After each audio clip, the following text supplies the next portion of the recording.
Hey fam, welcome back to my channel. So in today's video I'll be sharing about my family. I hardly talk about my family things on my channel. I don't know why.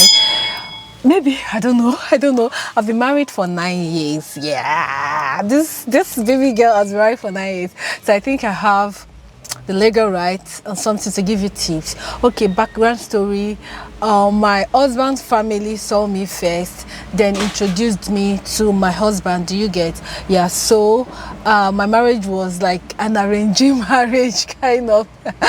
My arranged marriage, yeah. So my arranged marriage has been 9 years. I never knew my husband. My mother-in-law saw me first, then was so thrilled to say, "Who is this fine Oka girl?" And you know, Oka people, they are so attracted to each other. Enambra people, in quotes, they're so attracted to each other. So when they saw me, they were like, "Oh my goodness, no, this fish cannot go like this." So I've made a video of how my arranged marriage and everything. I'm going to be linking. I made it like last year or 2 years ago when I started YouTube. Yeah, so and I came, my husband's family, we came from a very large family. My husband's, my in-laws, they're so large. My husband's siblings are like 7. My husband's auntie from the father side, from the mother side are like 200. From a very small family, but my husband on the other side, he came from a very large family, and they have extended cousins, nephew, niece, auntie, you know, most of them. Our wife, know that kind of something. They was not start describing, your grandmother is my grandfather's cousin sister, you know, those kind of gist. Anyway, so that being said, for those of you who are married to a very large family, that's why I'm bringing this gist. So something got me, you know. I was having a conversation with someone, and she was trying to tell me she came from this kind of similar family like I do. So she has been having issues with aunties, all those things. So I told her, girl, you need to learn this family politics from me. Is it family politics? I'll call it. First of all, you need to the Bible, I don't know if the Bible that said, correct me if I'm wrong, you have to be friendly, make yourself friendly so you can attract more friends. I don't know if it's in the scripture, I'm sorry. For the Bible student I have in my channel, please. Yeah, so you need to make yourself friendly now, you know. First of all, when they get married to me, they know I was the always laughing, always smiling kind of girl, you know. So you need to tag everybody along. What have I been doing all this years? I carry all my husband's cousins, nephew, niece, aunties, uncles, everybody. I carry everybody along. Do you get? You don't need to choose side to feel like, oh, you are for this person, you are not for this person, you are against this person, you are not against this person. Yes, I know you have favorites, of course. I have favorites in my husband's family. I have favorites, but at the end of the day, you need to be friends with everybody. That's how I've been coping. There's of course there's a lot of family cackles in a meeting, family disagreement, family this, especially large family. There's always disagreement. So what you need to do is to play your card right as the wife. Yes, play your card right. Be smart, be friendly to people. Don't turn people away. Visit as much as we that are married to our Anambra men. You know, they are very good. Yes, they are very good, because they can be very stubborn. They don't want to either visit. Oh, I don't have time, all this. So you need to be that wife that always call, let's go and visit so auntie, let's go and visit. So when that auntie is doing birthday, be that wife that always want to call, oh, auntie so person is doing birthday. My husband doesn't even remember his own birthday. My birthday is the father, if which and carries now sing it to his ear, he now remembers it. So what am I trying to say? And most husbands, 90% of men are like that. So when you be the one to remind your husband about birthday, about anniversary, about dedication, about visiting, because if you leave them, they won't do it. At the end of the day, they'll say, is the wife. Yes, they will call your name. This is our culture. We are African, we are Nigerian, we are Igbos. So this is our culture. They will call you, say, when you work and not one, you're not putting me like that. Like when your husband wasn't married, it wasn't like that. It was nice. He was always coming, always buying them this, always buying them that. Now that he has married, he has totally changed. It might be true. At times, it might not be true, you know. But the fact that you are married now, they see you as if it's good, they see you. If it's bad, they see you. So what are you going to do as a good wife? Well, you need to instigate all these things. Let's tag him along. Force him. If he doesn't want to go, gather your children inside the car. Carry your car and go. Sit down, eat rice, greet, buy gifts if you have gifts, and just go. That way, you're keeping the family united. At least you're running away from drama. As I am, I don't even like drama in my life. As you see me, so I flee from drama.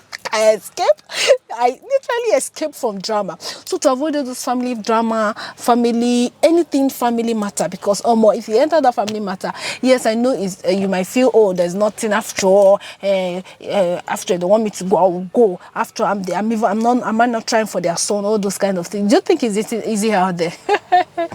It's not easy out there. Sisters, it's not easy out there to say, oh, you want to go, and do you know the guy you're going to meet next? Do you know the kind of family you're going into? Let's not even go to the spiritual part. Entry family that is into so many diabolic things, or family that into witchcrafting and wizardry and all those bad stuff. What are you going to do? So the best bet, this one you know now, manage the situation well, my sister. You can do it. You're smart. God has made you a woman for a reason, and that reason is to show forth his glory, show forth love. Woman is embodied with so much love, so much care, so much what's other language? Please borrow me some language. We're embodied with all these things. You need to show the forth in your marriage, in anything you do. So these are the strategy I do. I instigate visiting, I instigate calls. At times I tell my husband, have you called your sister? Before they say, since you married me, you've not been calling. Call him. When was the last time you called your father? When was the last time you called your brother? When was the last time you called your friends? I always remind my husband to call his friends, because most of his friends, like they knew back then, university's friend, or when he was working.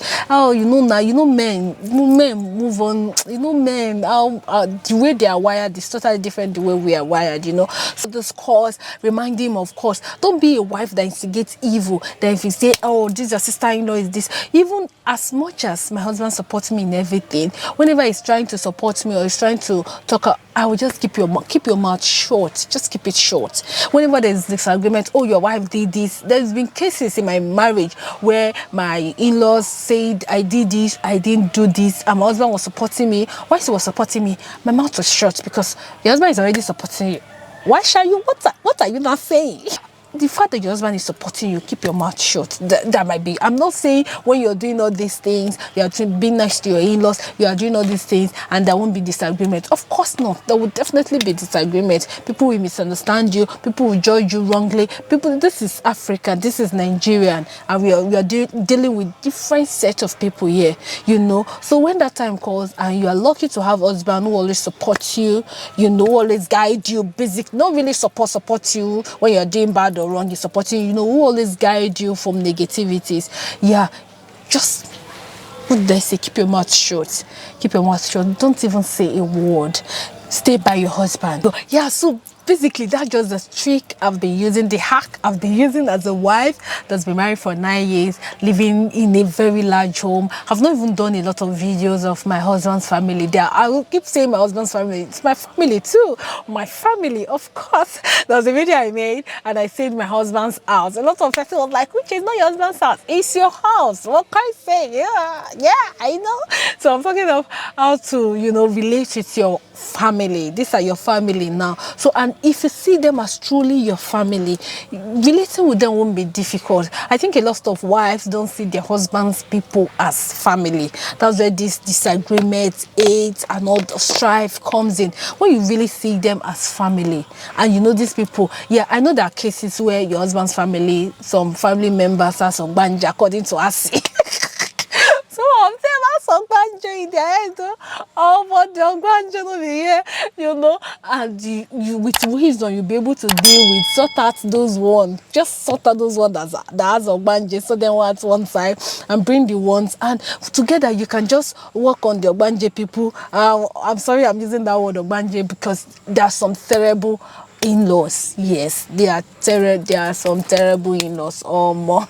You never see terrible in-laws. So that being said, God will give us wisdom as wives, as mothers, as a womb carrier. God will give us wisdom to really work on our home, work on our marriages. Marriage, people always say, is not bed of roses. As sometimes marriage can be enjoyed, marriage can be loving, can be sweet, especially when you are with the right partner, with the right family. But if you are, I won't say you're unfortunate, but if you meet yourself in a situation where you're not married into a good home, the truth is some in-laws will give you hell. You know, when you're married to that kind of family, just watch and pray. Watch and pray. Be good as much as you want to be good. Yeah, be good. Don't block any blessings coming from your husband to that wicked brother-in-law or sister-in-law or mother-in-law or father-in-law. Don't block. Let your husband give them. I just pray on that money. Lay hands on that money. Let your husband give them. Let it be like a coal of fire, the Bible says, on their head. Let your good be like a coal of fire on their head. Do you get? So it is me encouraging someone out there and sharing my 2 cents when it comes to being married to a very large family in African Nigerian. Okay, yeah, I think I'm done in this video. If you can relate with every point I've made in this video, you can relate, you understand all these things, and you're Igbo, you understand these things, or you're Nigerian, you understand, or you're African, and this kind of things happen in your home, please leave it in the comment section. Let's continue this conversation in the comment section of this video. Thank you so much for watching. Till I come your way next time, my name remains Nwezi Uche Esther from Port Harcourt, Nigerian. God bless you.